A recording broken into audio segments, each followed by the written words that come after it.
Hello, happy morning to all of you who are watching my YouTube channel. So, I medyo magaba yung mata ko. I just thought of I need to post this video para din ma-inspire also at ma-correct din yung mga ibang tao who are like being negative around you. You know, nag-start pa lang po ako sa journey ko dito sa YouTube and kokonti pa lang po yung subscribers before it get monetized. So, kailangan po ng consistent na promotion para eventually I will be able to hit the minimum requirement of YouTube. Okay? And the sole purpose of this YouTube channel is also not only to make my well-being grow, but to also help other people who are actually in need. Yun po yung actually ultimate goal of this channel. And of course, before helping others, I need to build up myself and help myself first para I could eventually I will be able to help others as well. So, yun lang po.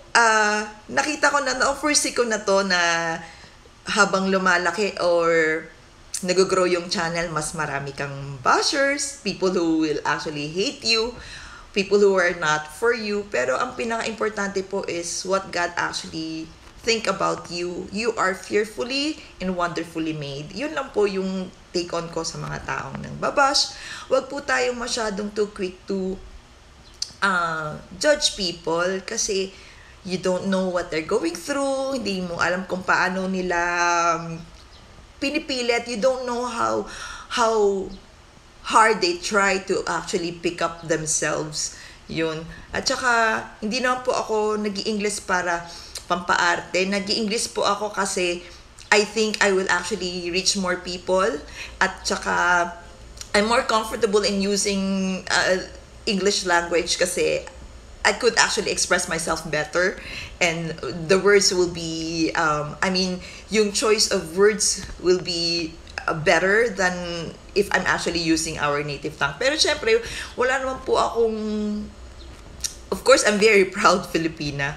At wala po akong problema kung ginagamit ko yung language natin.